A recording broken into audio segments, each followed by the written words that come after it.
Well, soon will be time for you to snuggle up in your favorite chair and curl up with a good book. And what if you're not quite sure what to read? How about something local? There will be a parking lot full of authors this weekend in Perrysburg. Denise Phillips of Gathering Volumes and author E.M. Anderson have your invitation. Good morning. Good morning. So how many years have you done this now at your shop? Oh my goodness, so we opened in 2016, so we probably did the first one in 2017. Wow. And then of course we had a break with COVID. Yeah. So yeah, I have not done the mental math to figure out exactly how many years. But you've done it a number of years Yes, then. yeah. And this is an opportunity for you to highlight local authors. Absolutely, yes. So as a local bookstore, right, that's part of our mission is to get people to read local, right, whether that's an author from Columbus or an author from Toledo, but this is our chance to highlight authors local to us. And it's always a ton of fun. We try to add some extra fun things like music and live art and some food, but it's really focused around the authors. It's truly, that's the focus of the event. Yeah, so you want to come out and get some books. How many authors do you guys have this year? I think 26. Okay. Okay, and you're one of them? Yes, I am. So tell me a little bit about your genre, your Sure. Yeah, I'm fantasy. So this is, I think, my third year doing this event with Gathering Volumes. I just had a cozy fantasy come out in March that's actually set in Northwest Ohio. So it's like a ghost story, but it's set in a fictional town in Northwest Ohio. It's that book right there. It's The Keeper of Lonely Spirits. Fantastic. So yeah, it is about an old man cursed with immortality who hunts ghosts rather than making mortal friends who will die one day until this Ohio town kind of adopts him against his will, and he has to decide whether or not to finish this ghost hunt or just get out and like protect himself. So yeah, so we'll have that book there.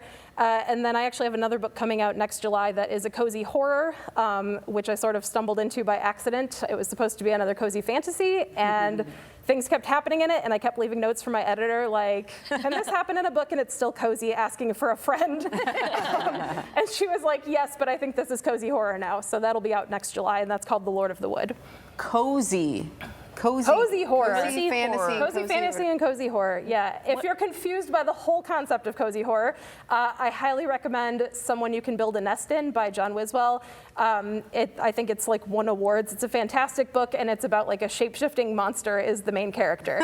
So there's like horror elements and some very visceral imagery. Right, yeah, it's overall, it does have very, like, I am very easily scared, and I really enjoyed it. So it's very feel good. For cozy fantasy, I always ask people if they've read T.J. Klune because he's so popular, and he's cozy fantasy. So there's a variety of books in genres. It's not just horror, absolutely cozy or fantasy. What are some other genres? Oh, so we'll have some nonfiction. We will have some local history and local fiction.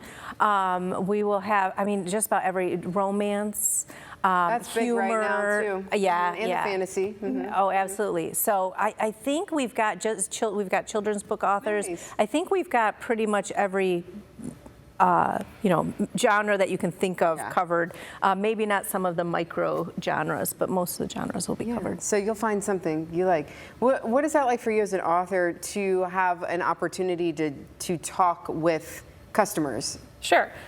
So, I mean, I'm an introvert, so it's kind of like on one hand, if people just walk by my table and they're obviously trying to not make eye contact because they're just not interested, I'm like, go ahead. Go ahead, because I am that person like in the mall walking past the kiosks of hair supplies, like, don't talk to me. I'm just trying to go get a coffee or whatever.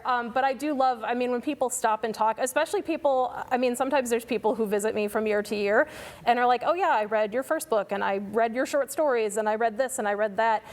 So I always love that when they're sort of repeat customers, just because it's nice to know that my books speak to people enough that they are repeat customers. And then also, I mean, the one way in which I am not an introvert is if you get me talking about writing or publishing, good luck getting me to shut up. So it's like so it's a good opportunity for me to just get to talk shop with people. Yeah, because then there'll be other authors there too. Yeah, absolutely. Anybody interested in being an author, or if you have a child who's interested in being an author, this is an amazing chance for them to hear from authors that have had different experiences. So we'll have authors like E.M. or E, who are published traditionally. We'll also have a lot of authors that are there that have self-published. We have authors with small boutique presses, authors that have been published in journals, so they have a chance to kind of learn about all those aspects. And remind everyone, when and where is it again? So this Sunday from 10 to 4 p.m. in the parking lot of Gathering Volumes in Perrysburg. Yeah, so you're right in that space over by Planet Fitness, and well, there's the Domino's there too, and the ice cream, the Hershey's, the shop over there. So a lot to do, but just swing in and support your local authors. We should also mention, do food sales? Yes, support the Northwest Ohio Teen Book Festival. So it come for lunch. This year it's a soup buffet, so it's pasta fagioli, potato leek, and a Greek chicken lemon rice soup that I can't pronounce. It starts with an A. Okay. So kind of flavors of Europe for soup buffet for lunch. And the Glass City Mashers will be back with samples of homebrew beer as well in the afternoon. I don't think they'll be there at 10 a.m. Not that. You never know with them though. Yeah. Ladies, thanks for being here. We appreciate it. Have fun on Sunday. Thank you.